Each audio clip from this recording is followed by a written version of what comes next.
Salah satu karomah leluhurnya Habib Balawi tentang Fakih Al-Muqaddam bisa miraj 70 kali dalam semalam, menjadi kontroversi di kalangan umat Islam.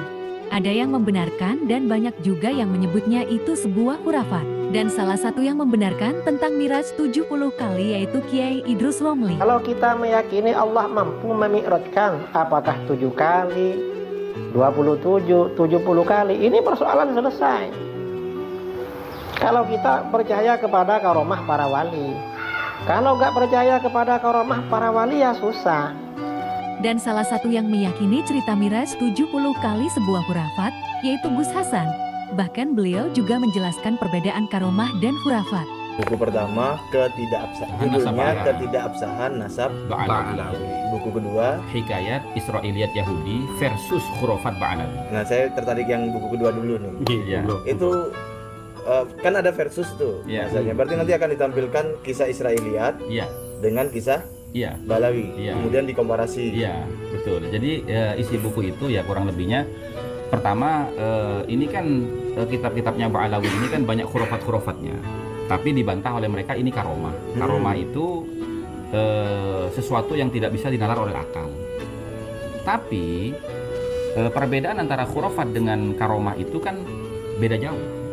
Maka di buku itu kita jelaskan nih definisi mukjizat seperti apa, definisi karomah seperti apa, definisi khurafat seperti apa, kan gitu.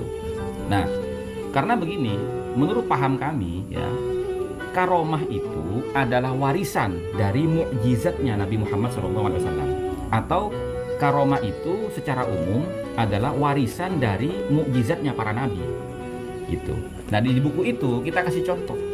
Seperti misalkan Syekh Abdul Qadir Jailani, ketika beliau itu diminta untuk menghidupkan orang mati yang sudah 600 tahun meninggal, karena ditantang oleh orang Nasrani kan, apa hebatnya Muhammad Nabi kamu?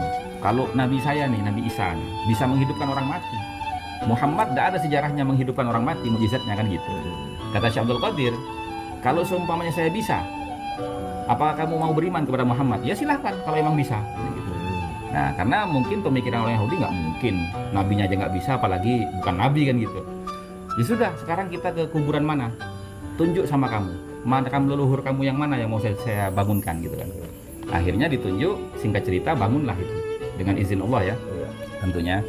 Akhirnya orang Yasrani itu percaya, berimanlah kepada Kanjeng Nabi Muhammad SAW. Akhirnya menjadi pengikut Syekh Abdul Qadir Jailani. Artinya di sini sesuai karomahnya Syekh Abdul Qadir Jailani itu yang termaktub dalam kitab Nurul Burhan itu sesuai dengan definisi karomah, di mana karomah itu tujuannya adalah untuk menguatkan syariatnya para nabi, termasuk diantaranya syariat Kanjeng Nabi Muhammad, gitu kan.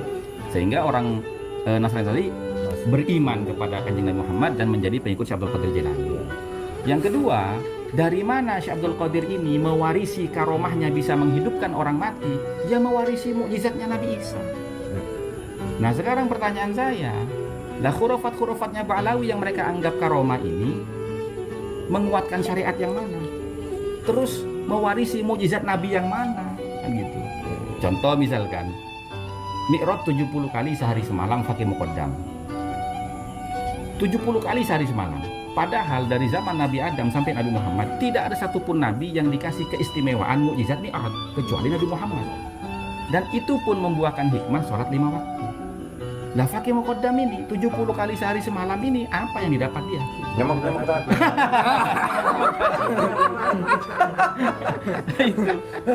dapat medali jalan santai gitu. Jadi gini Gus ya. Jadi kami itu ingin masyarakat itu tahu bedanya khurafat dengan karomah.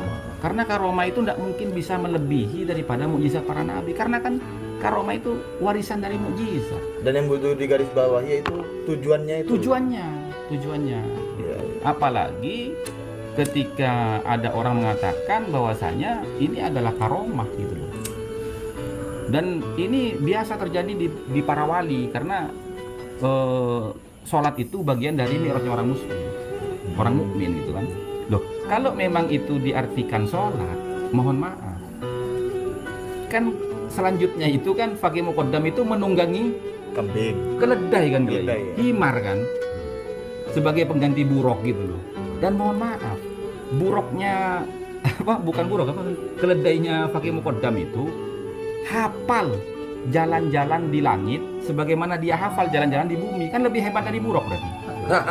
Itulah penjelasan tentang perbedaan karomah dan khurafat. Pastinya kita bisa menyimpulkan sendiri tentang cerita miras 70 kali itu.